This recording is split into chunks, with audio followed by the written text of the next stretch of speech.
அனைவருக்கும் தினம் ஒரு தகவல் சார்பாக இனிய வணக்கங்கள். இன்றைக்கி நம்ம பார்க்க போகிற பதிவு மாசி மகத்துடைய ஒரு அற்புதமான பதிவு பார்க்க போகிறோங்க. மாசி மாதத்தில் வரக்கூடிய மிக முக்கியமான வழிபாட்டு நாட்களில் ஒன்று தான் மாசி மகம். மாசி மாதத்தில் வரக்கூடிய பௌர்ணமியும் மகம் நட்சத்திரமும் இணையக்கூடிய ஒரு நாள் தான் மாசி மகம். மாசி மகமானது நமக்கு மார்ச் மாதம் 2ஆம் தேதி வருது. இந்த வருஷம் மகம் நட்சத்திரம் முதல் நாளிலும் அந்த பௌர்ணமி திதி அன்றைய நாள் மாலை நேரத்துக்கு அப்புறம் பிறக்குது. சில இடத்துல பௌர்ணமி அடுத்த நாள் நம்ம கொண்டாடுறாங்க. சில இடத்துல அந்த மாசி மகத்துடைய அந்த கணக்கு பிரகாரம் மார்ச் 2ஆம் தேதி தான் நம்ம கொண்டாடி வழிபடுறோம். அப்படி இந்த மாசி மகம் அப்படின்னு சொல்லிட்டாலே மிக முக்கியமான ஒரு வழிபாட்டு என்னன்னு கேட்டிங்கன்னா புனித நீராடல்.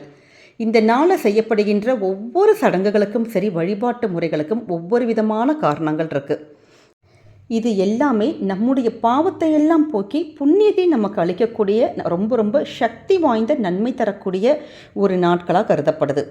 தமிழ் மாதத்தில் ஒவ்வொரு மாதத்துக்கும் தனித்தனி தன்மைகள் இருப்பது மாதிரி இந்த மாசி மாதத்துக்கு ஆன்மீக ரீதியாக கடலாடும் மாதம், தீர்த்தமாடும் மாதம் அப்படின்னு அழைப்பதுண்டு. இந்த மாதம் இறை வழிபாடு, தான தர்மங்கள், விரதங்கள் இது எல்லாத்துக்குமே ரொம்ப ரொம்ப உகந்தது அப்படின்னு சொல்லிட்டு நம்முடைய சாஸ்திரங்கள் சொல்லுது. ஏன்னா மாசி மாதத்தில் தான் நமக்கு மகா சிவராத்திரி வந்தது. மாசி மகம் இது மாதிரியான விசேஷமான நாட்கள் எல்லாமே, அந்த வழிபாடுகள் எல்லாமே இந்த மாசி மாதத்தில் மட்டும்தான் வரும்.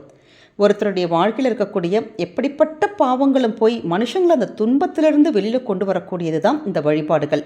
அதுவும் மாசி மகத்தன்னைக்கு நம்ம செய்யக்கூடிய தானங்கள், தர்ப்பணங்கள், விரதங்கள், இப்படி நீங்கள் எதை செஞ்சாலுமே அதனுடைய பலன்கள் பல மடங்காக பெருகும் அப்படிங்கிறது தான் ஐதீகம்.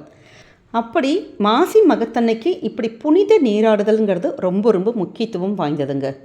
புனித நீராடல்ங்கிறது நமக்கு பக்கத்தில் இருக்கக்கூடிய ஆறு, ஏரி, குளங்கள் இல்லாட்டி முக்கியமான அந்த நதிநிலைகள், காவிரியாக இருக்கலாம், கங்கையாக இருக்கலாம், கோதாவரியாக இருக்கலாம், அப்படி ஏதாவது நதிகள் உங்கள் வீட்டு பக்கம் இருக்குது, ரிவர் இருக்குன்னா அந்த இடத்துல போய் தாராளமாக நம்ம குளித்து நம்ம வழிபாடு பண்ணலாம். ஆனால் சில இடத்துல இது மாதிரியான சிட்டியில் இருக்கிறோம், எங்களால் குளிக்க முடியல, இல்லை பக்கத்தில் இருந்துட்டு எங்களால் போக முடியல, அப்படி வீட்டிலேயே நமக்கு குளிப்பதற்கான ஒரு எளிமையான வழிபாட்டு முறை, அதாவது 9 நதிகளில் நம்ம குளித்து அந்த நீராடிய புண்ணிய பலன்கள் நம்முடைய வீட்டிலே கிடைப்பதற்கான ஒரு வழிபாட்டு முறை தான் தெரிஞ்சுக்க போகிறோம். இந்த ஒரு முறையை மட்டும் நீங்கள் மாசி மகம் அன்னைக்கு, அதாவது மார்ச் மாதம் 2ஆம் தேதி திங்கட்கிழமையில் இந்த எளிமையான ஒரு வழிபாட்டு முறையை மட்டும் கடைபிடிச்சிட்டு நீங்கள் செஞ்சு பாருங்கள். நிச்சயம் 9 நதிகளில் நீங்கள் போய் நீராடிட்டு வந்தால் என்னெல்லாம் புண்ணிய பலன்கள் கிடைக்குமோ அந்த எல்லா புண்ணிய பலன்களும் நம்முடைய வீட்டில் இருந்தே கிடைக்கும். அப்படிப்பட்ட ஒரு சக்தி வாய்ந்த பதிவு தான் இப்போ பார்க்க போகிறோம். பதிவுக்குள்ளே போகிறதுக்கு முன்னாடி நம்முடைய சேனலை நீங்கள் இப்போ வரைக்கும் சப்ஸ்கிரைப் பண்ணாமல் பார்த்துட்ருக்கீங்கன்னா கண்டிப்பாக சப்ஸ்கிரைப் பண்ணிக்கோங்க. அப்போ தான் எங்களுடைய எல்லா நல்ல நல்ல பதிவுகளுமே உடனுக்குடனே வரும். பக்கத்தில் இருக்கக்கூடிய பெல் பட்டனை மறக்காமல் கிளிக் பண்ணிக்கோங்க. இப்போ பதிவை பார்க்கலாம். நமக்கு வருடத்தோறும் இந்த மகம் வந்தாலுமே, ஆனால் 12 ஆண்டுகளுக்கு ஒரு முறை வரக்கூடிய மாசி மகம் மகா மகம்னு அழைக்கப்படுது. இந்த நாளில் தேவாதி தேவர்களும் கும்பகோணத்தில் இருக்கக்கூடிய மகாமகம் குளத்தில் நீராட வரதா ஐதீகங்கள் இருக்குது. அப்படிப்பட்ட சிறப்பு வாய்ந்த கும்பகோணம் மகாமகம் குளத்தில் நம்ம வருடம் வரக்கூடிய இந்த மகம் நட்சத்திரம் அன்னைக்கு போய் நம்ம நீராடினாலுமே மகாமகத்தன்னைக்கு உங்களுக்கு நீராடினா என்னெல்லாம் பலன்கள் கிடைக்குமோ அந்த பலன்கள் கண்டிப்பாக கிடைக்கும். இந்த மாசி மகத்துக்கு எதற்கு இவ்வளோ ஒரு விசேஷம் அப்படின்னு கேட்டிங்கன்னா, கங்கை, யமுனை, கோதாவரி, சரஸ்வதி, நர்மதா, சிந்து, காவேரி, சரையு, குமரி, இது 9 நவநதிகள். இந்த 9 நவநதிகளும் புண்ணிய நதிகளாக போற்றப்படுகிறது. இந்த நதிகளில் யார் ஒருத்தங்க நீராடுறாங்களோ அவங்களுடைய பாவங்கள் தொலையும். அப்படிங்கிறதுனால தான் ஆண்டு முழுக்க கோடிக்கணக்கான மக்கள் இந்த நதியிலெல்லாம் போய் நீராடி தங்களுடைய பாவங்களை போக்கிக் கொள்வதாக ஐதீகங்கள் இருக்குது. அப்படி மக்கள் எல்லாருமே இந்த நவ நதிகளில் போய் நீராடி அவங்களுடைய பாவங்கள் இப்படி போகிறதுனால இந்த நதிகளுக்கு அதிகமான பாவங்கள் சேர்ந்ததாம். இதனால் கவலை அடைந்த இந்த நவ நதிகளும் போயிட்டு சிவபெருமான் கிட்ட போய் தங்களுடைய பாவங்களை போக்கிக் கொள்வதற்கு என்ன வழி அப்படின்னு கேட்டாங்களாம். அப்போ சிவபெருமான் மக நட்சத்திரமும் பௌர்ணமியும் இணையக்கூடிய மாசி மாதத்தில் கும்பகோணம் மகாமகம் குளத்தில் போய் நீராடி உங்களுடைய பாவங்களை தீர்த்து கொள்ளுங்கள் அப்படின்னு சொன்னாராம்.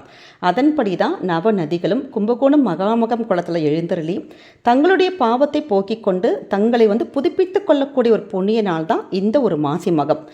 இதே மாதிரி தான் வருண பகவானுடைய தோஷத்தை போக்கிய சிவபெருமான் இந்த நாளில் யார் ஒருத்தங்க புனித நீராடுறாங்களோ அவங்களுடைய பாவங்கள் தோஷங்கள் போகும் சொல்லிட்டு அந்த வரம் அளித்த நாளும் மாசி மகம்தான். அப்படி இந்த மாசி மகத்துக்கு ஏகப்பட்ட புண்ணியங்களும் விசேஷங்களும் இருக்குது. உங்களுக்கு மாசி மகம் அன்னைக்கு வாய்ப்பு இருக்குது அப்படிங்கிறவங்க கும்பகோணம் போயிட்டு அங்கே இருக்கக்கூடிய மகாமகம் குளத்தில் போய் நம்ம அதிகாலையில் போய் நீராடி கோவிலில் போயிட்டு அந்த சுவாமியை போய் தரிசனம் பண்ணிட்டு வரலாம். இப்போ கும்பகோணம் எங்களால் போக முடியல அப்படிங்கிறவங்க உங்கள் ஊர் பக்கத்தில் இருக்கக்கூடிய ஆறு, கோவில், குளங்கள், நீர்நிலைகள் அங்கே போய் நம்ம இது மாதிரி புனித நீராடிட்டு வரலாம். ஏன்னா அன்றைய நாள் எல்லா நீர்நிலைகளிலும் இந்த புண்ணிய நதிகள் எழுந்தருள்வதாக நமக்கு ஐதீகம் இருக்குது. அதனால தான் நமக்கு இது மாதிரி புண்ணிய நீராடல்ங்கிறது ரொம்ப ரொம்ப விசேஷமான ஒரு காரியங்களாக கருதப்படுது. அதே மாதிரி அதிகாலையில் நம்ம நீராட்டினதுக்கு அப்புறமேட்டு அந்த நீர்த்துறையிலே வச்சு நம்ம முன்னோர்களுக்கு தர்ப்பணம் கொடுத்து நம்ம வழிபடணும். ஏன்னா இந்த மாசி மகம் அன்னைக்கு திதி, அமாவாசை, தர்ப்பணம் இப்படி நீங்கள் என்ன ரெகுலராக நீங்கள் பண்ணுறவங்களாக இருந்தாலுமே மாசி மகம் அன்னைக்கு தவறாமல் முன்னோர்களுக்கு நம்ம தர்ப்பணம் கொடுத்துட்டு வந்தோன்னா நமக்கு இதுவரைக்கும் நீங்கள் ஏதாவது ஒரு அமாவாசைக்கு அந்த நம்ம தவறி இருந்து நமக்கு ஏதாவது பாவங்களோ அது மாதிரி வேறு ஏதாவது தோஷங்கள் வந்திருந்தால் கூட தெரிந்தோ தெரியாமலோ செய்த பாவங்கள், நம்முடைய 7 தலைமுறையோட அந்த பித்திர தோஷங்கள் இது எல்லாமே நிச்சயமாக தீருங்கிற ஒரு ஐதீகங்கள் இருக்குது. இவ்வளவு ஒரு சிறப்பான ஒரு நாள் தாங்க மாசி மகம். இப்போ எங்களால் இது மாதிரி எங்கேயுமே வெளியில் போய் நீராட முடியல, நாங்கள் இப்போ வீட்டில் தான் இருக்கிறோம் அப்படிங்கிறவங்க வீட்டில் நமக்கு அந்த புனித நீராடல் அந்த பலன்கள் எப்படி நமக்கு அது கிடைக்கணும் அப்படின்னு கேட்டிங்கன்னா நம்ம இதற்காக எளிமையான ஒரு வழி தான். உங்கள் வீட்டில் ஒரு பித்தளையிலான ஒரு செம்பெடுத்துக்கோங்க. ஒரு காப்பராக இருக்கலாம், இல்லாட்டி பித்தளையாக இருக்கலாம், ஆனால் எவர் சில்வர் மட்டும் கூடாது. அந்த ஒரு செம்பு பாத்திரத்தில் நல்ல சுத்தமான தண்ணி எடுத்துக்கோங்க.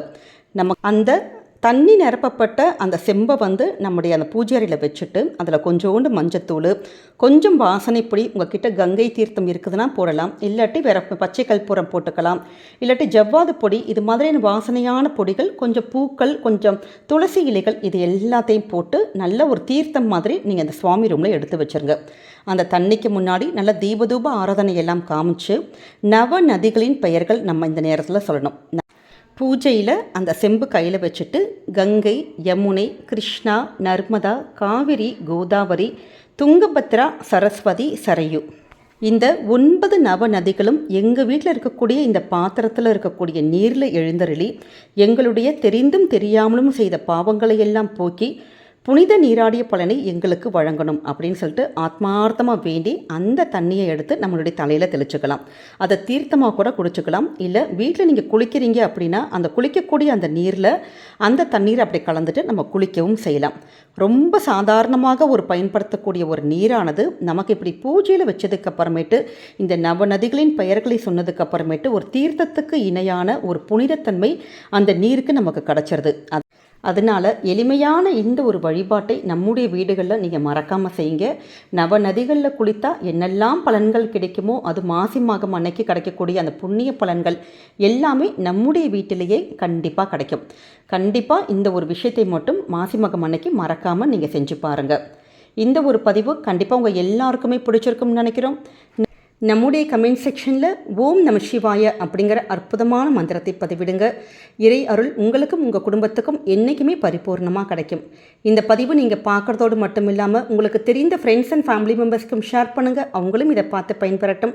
நம்முடைய சேனலை நீங்கள் இப்போ வரைக்கும் சப்ஸ்கிரைப் பண்ணாமல் பார்த்துட்ருக்கீங்கன்னா கண்டிப்பாக சப்ஸ்கிரைப் பண்ணி உங்களுடைய ஆதரவுகள், சப்போர்ட்டுகள் எங்களுக்கு என்றைக்குமே கொடுக்கணும். மீண்டும் வேறொரு நல்ல பதிவோடு உங்களை சந்திக்கிறோம். நன்றி, வணக்கம்.